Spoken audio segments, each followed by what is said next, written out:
Көнөрбөс кыргыз мурасы, боз үй жашоо турагы, эскиртип эстен чыгарбай, жаңымын эстеп туралы. Жайлоонун көркү ачылат, жайкалса жашыл туланы.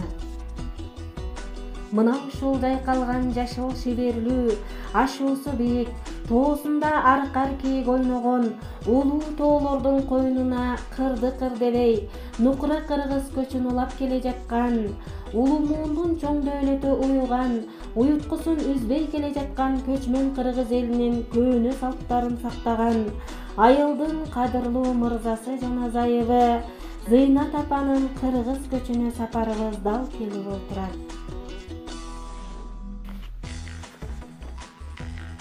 Кыргыз жашап турган кезде уланып, жашай берет улуу көчтүн ордосу, асыл тукум жылкылары жол баштап, түндүк арткан төөнү ээрчийт ботосу.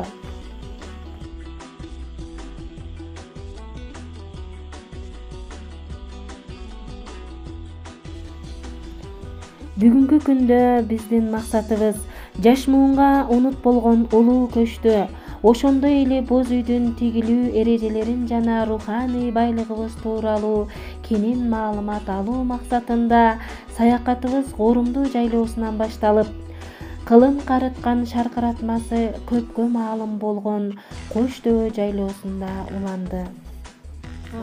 Келгиле балдарым, бүгүнкү боз үйдүн тигилиш сырларын районубуздун мыкты ус чебер айымы жана мыкты кожойкенин боз үйүн тигилишин сурап алабыз. Биз билбеген бул жерде көптөгөн сырлары бар экен. Ошол сырларды билип, сурап, анан боз үйдү тиккенин жолун үйрөнөбүз балдар. Келгиле баштадык анда. Чалгысы, муну чалуунун жолу мындай кылып чалып алабыз, бекитип алабыз. Бул кереген кармаш үчүн бул чалгы деп аталат.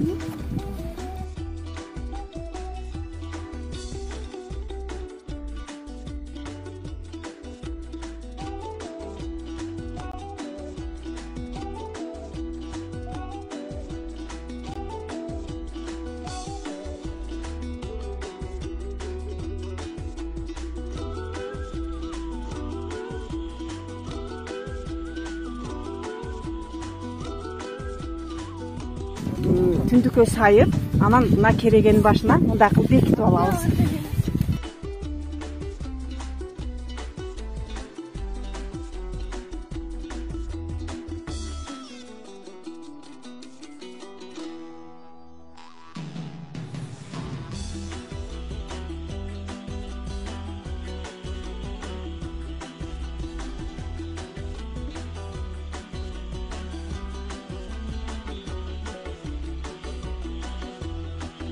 Кыздар көрүп алгыла, бул ук тизгич болуп аталат. Бул укту мынтип байлап кетебиз.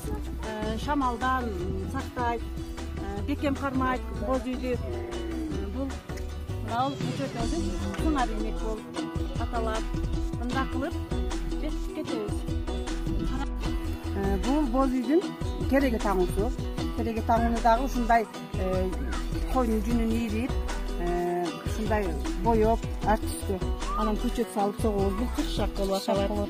Буну мантип керегелерди сыртынан, бул дагы ушул боз үйдүн кереге таңуусу. Эндүү экен, кереге таңуу. Бул 95 жыл болот.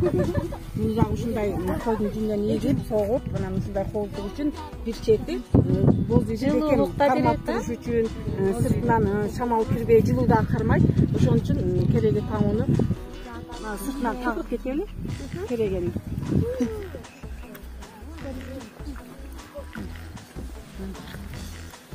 Бул боз үй бир чети жылуулук үчүн, андан кийин кооздук үчүн дагы аябай жасалгалаш керек. Оюп, согуп, ушундай нерселер менен чачы төгүлөт экен, буга байкагыла балдар. Бул тегиргич болуп аталат. Укту сыртынан тартабыз.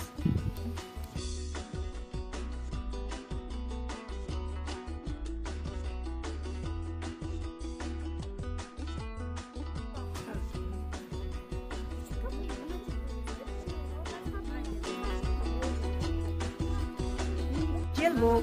Бул түндүктү бекем кармап туруш керек шамалдан.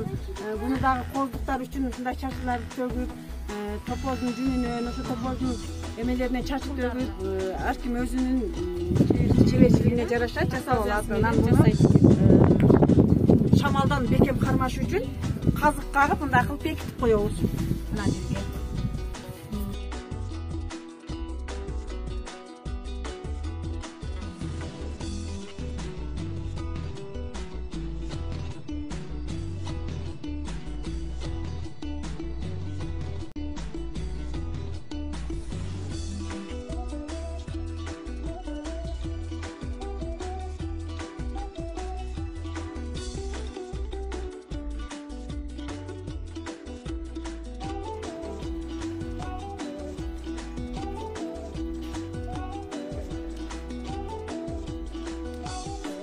Балдар, биз буга чейин өзүңөр билгендей Зыйнат апанын үйүндө көчүнө туш келип, ошол көчтө боз үйдү тиккенди үйрөнүп алдык.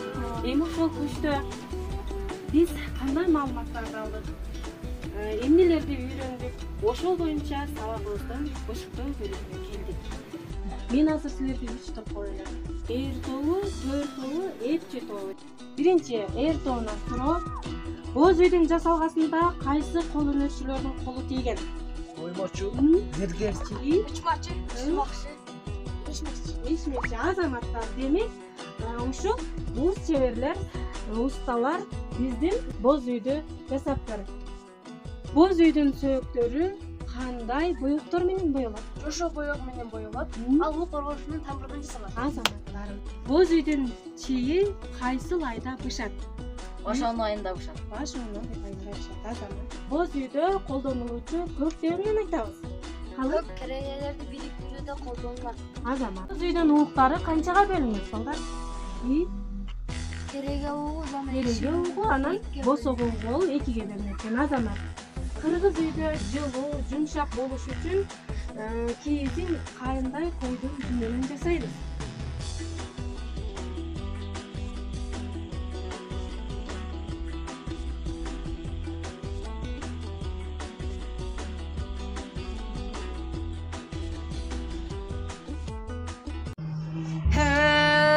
Kızıl kıyal kezinden kımbatım manas kımpayıp körünüp kalgan kez eken, kıynoğa düşkön kırgızlar bölünüp kalgan kez eken, manastap jo tartıp kırıkçara kiri barganda aban koşa yordunan turbağanın karaçı.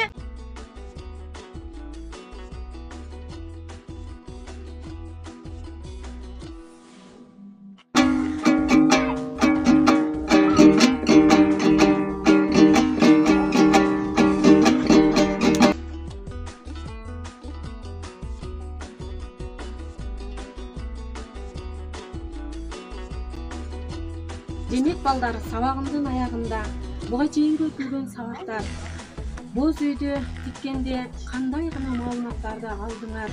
Мына ошолордун баардыгына суроо жооптор алып, толук кандуу алдым. Мында менин сабагым максатына жетти. Кыргыз элинин келечектен үмүттөндүргөн жаш улан кыздарынан болушуңузду каалармын. Азамат